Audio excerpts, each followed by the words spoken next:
Al filo de la semana. Análisis de temas nacionales e internacionales con un enfoque diferente.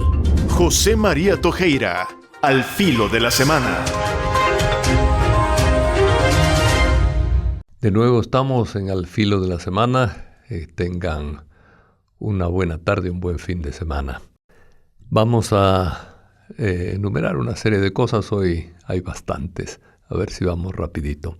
Lo primero, recordar la tormenta tropical Sara. Ya pasó, pero creó graves daños en el país. Se hablaba de 7 inundaciones urbanas, más de 100 viviendas anegadas, algunas con fallos graves, gente asilada en refugios, especialmente en Zacate, pero también en otras partes.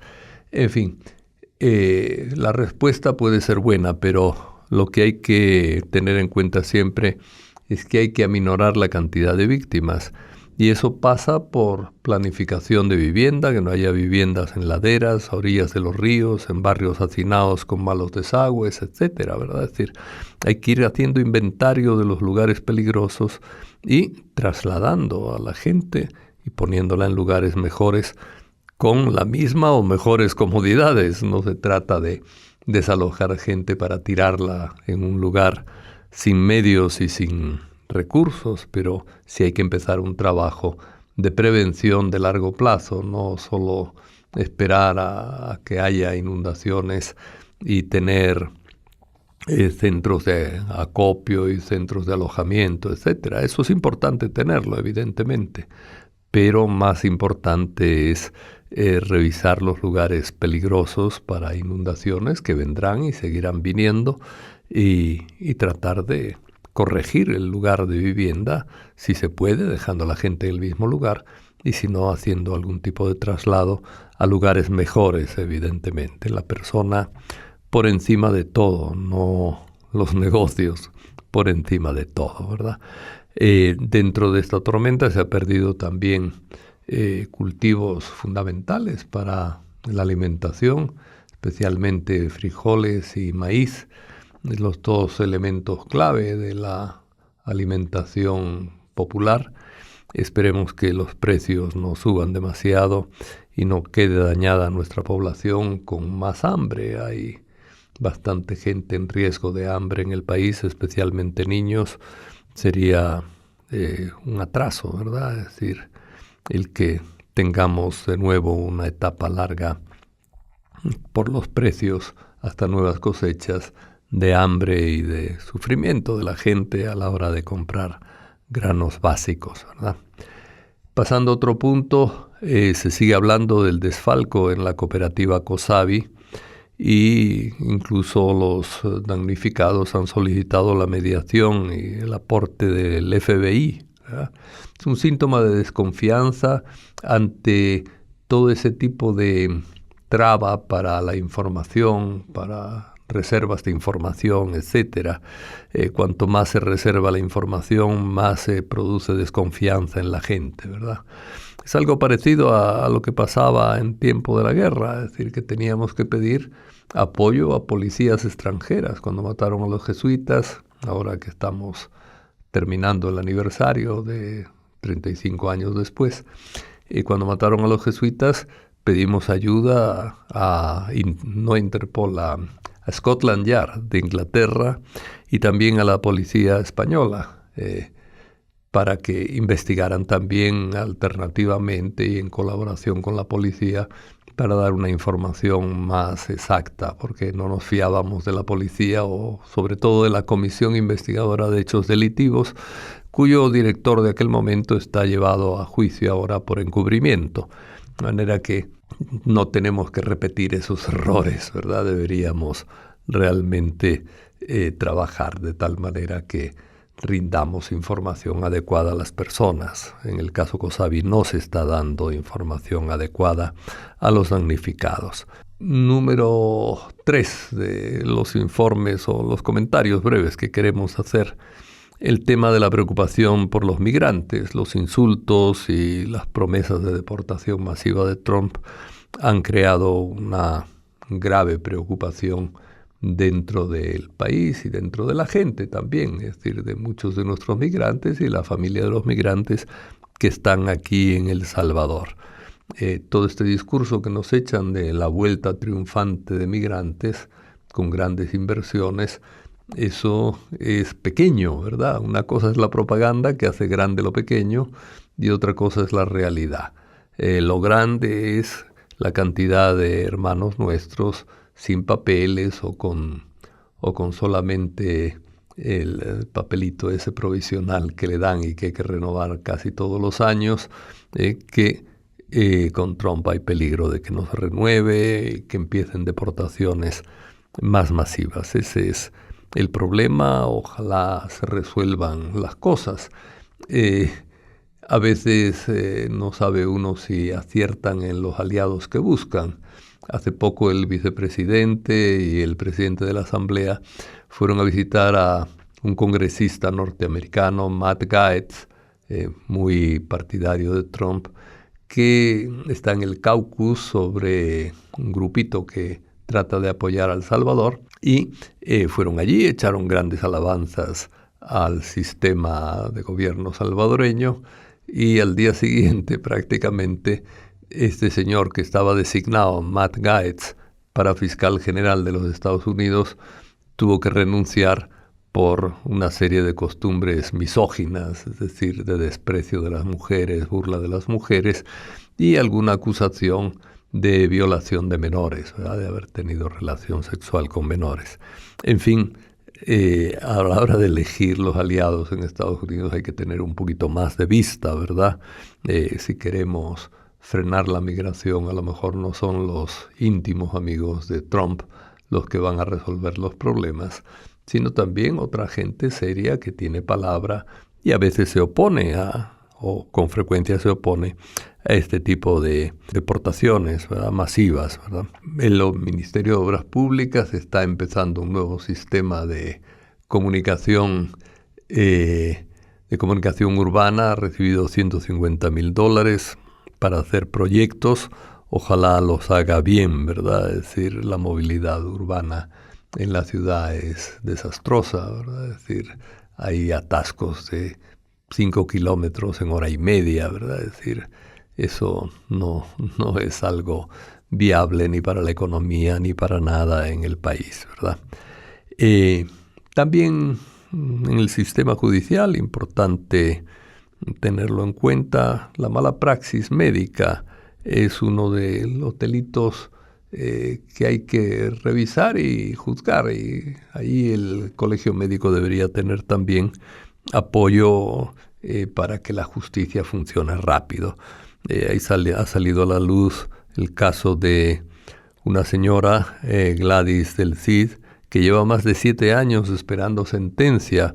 Su hija quedó en estado vegetativo por presunta mala praxis de médicos del Hospital San Juan de Dios de Santa Ana, y para que la justicia determine si hubo mala praxis o no, 7 años. Es algo increíble. Pero bueno, es lo que pasa, ¿verdad? También el caso Jesuitas está llevándose ahora, ha pasado la instrucción, ya ha sido llevado a sentencia. Empezarán, me imagino yo, las audiencias relativamente rápido o pronto, tal vez al año que viene, ¿verdad? Pero lleva 35 años enjuiciado el caso, ¿verdad? Es decir, con distintos sucesos, distintos procesos, pero sí hacer justicia es difícil en el país, ¿verdad? Hay un atraso grande entre los casos que entran al sistema judicial y los casos que se resuelven. La proporción anual es muy deficitaria para El Salvador, ¿verdad? Es decir, ojalá el sistema de justicia caiga en razón y aceleren los casos. No digo el de los jesuitas, sino el de la gente común, que es la que sufre. Una madre que no tenga una indemnización por un caso de mala praxis, si es que la hubo, es decir, y tenga que esperar 7 años o más, ¿verdad? Lleva 7 años esperando para que el sistema judicial diga cuál fue la realidad, investigue a fondo la fiscalía, etcétera. Es vergonzoso. Ojalá se vaya caminando con más celeridad La Constitución habla de pronta justicia, ¿verdad? Lo de pronta parece que en el diccionario de la lengua salvadoreño, el diccionario de las salas de la justicia, ¿verdad? Pronta significa despacio en vez de rápido, ¿verdad? Es decir, cambian las palabras y cambian los valores a veces. Estuvo con nosotros el congresista McGovern, James McGovern. Este sí es un hombre bueno y que ha defendido siempre a los migrantes salvadoreños. Debería el Estado también comunicarse con él y hablar. Lo que pasa es que no les gusta porque los ha criticado con el tema del régimen. Es normal, muchos criticamos el régimen tal y como está funcionando. A mí me gusta repetir, ya lo han oído, que en este momento en que ya la delincuencia ha bajado sustancialmente, la policía debe tener la capacidad de mantener la situación como está, sin necesidad de estas leyes injustas que permiten la arbitrariedad en las detenciones. Es hora de investigar mejor, de detener a cualquiera que cometa un crimen, no solamente en la calle, sino también los crímenes de cuello blanco, que los sigue habiendo en el país, de corrupción, como lo de Cosabi, etc. Entonces, que la policía tenga más capacidad investigadora. Es tiempo de favorecer la investigación en la policía, dar más recursos para ello y delegar la responsabilidad de la seguridad en la policía, no en el ejército, ¿verdad? Y ya quitar el régimen de excepción, que se está volviendo como muy pesado e inútil. Tuvieron una semana con unos barrios cercados ahí por San Marcos y al final capturaron a 5. Dice, bueno, capturar a 5 lo puede hacer la policía, no es una captura masiva. Es decir, y lo que hacen es entorpecer un poquito la vida de las personas, el transporte, el comercio, también la atención que puede tener la gente sabiendo que ha habido capturas arbitrarias, pues cuando la detienen, ¿verdad? Es decir, como está ese tema de los perfiles y los perfiles los aplican a veces arbitrariamente. La gente tiene miedo y es normal, ¿verdad? En el caso jesuitas comentábamos, James McGovern animó a que las cosas funcionen, ¿verdad? Comentábamos que están todos acusados de asesinato terrorista, de complicidad o de encubrimiento, ¿verdad? Para mí, en el caso el ideal, más allá de los resultados de a quién condenen, a quién no condenen, el ideal es que el juez ordene, lo puede hacer, ¿verdad?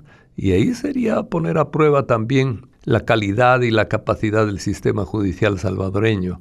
El ideal es que el juez obligue al ejército, mande al ejército a pedir perdón a las víctimas del caso jesuitas y lo mismo de cualquier caso que vaya a la corte, los jueces deben insistir en el ejército como institución a que pida perdón. Miren, la mayoría de los crímenes del pasado fueron obra del ejército. Ha habido algún presidente que pidió perdón de un modo general, pero las instituciones concretas, el ejército que causó tantos crímenes en el país debe pedir perdón institucionalmente y poner las medidas de no repetición, es decir, aclarar ante la población que ha hecho esta medida, esta otra medida, etcétera, para que nunca se repita casos en que el ejército como institución manda asesinar a personas. Eso yo creo que es muy importante, que los jueces manden a las instituciones a realizar esa tarea de pedir perdón a las víctimas públicamente y de un modo serio, ¿verdad? No con una cosa, hey, sí, perdonen, que no pasó nada. No, así no se pide perdón.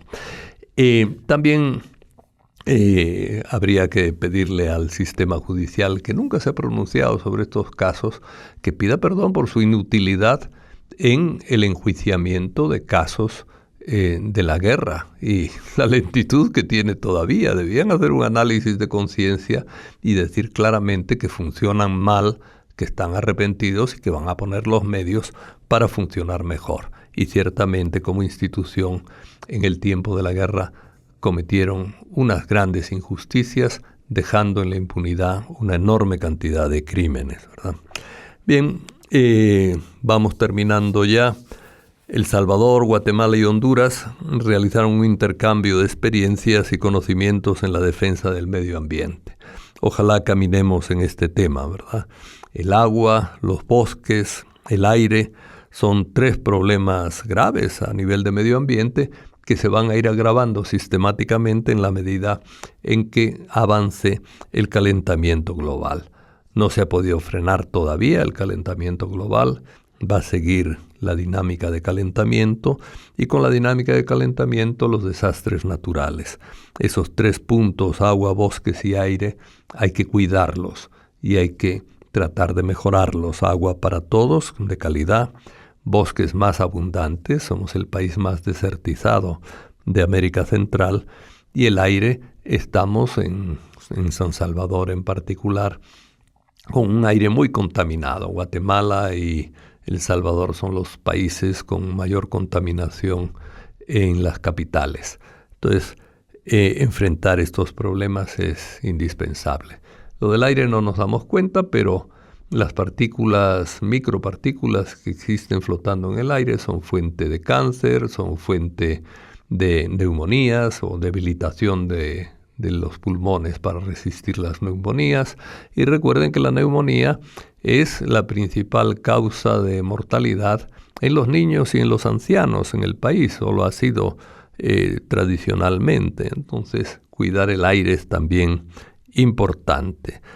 Si no, vamos hacia lo peor, y lo peor, si se vuelve irreversible, nos va a dañar a todos, ¿verdad? Hay que vivir empezando a planificar el futuro y la defensa, ¿verdad? El calentamiento global va a seguir viniendo. Bueno, hay que mejorar aquellos aspectos que pueden agravarse con el calentamiento global. Y por hoy nada más. Hemos terminado con una especie de amenaza en la cuestión del medio ambiente, pero si uno no ve que haya trabajo adecuado para la defensa del medio ambiente, en esos 3 puntos que son vitales, agua, bosques y aire, que son vitales para el resistir mejor lo que venga de calentamiento global. Que tengan un buen fin de semana y nos vemos en la próxima. Al filo de la semana. Análisis de temas nacionales e internacionales con un enfoque diferente. José María Tojeira, Al filo de la semana.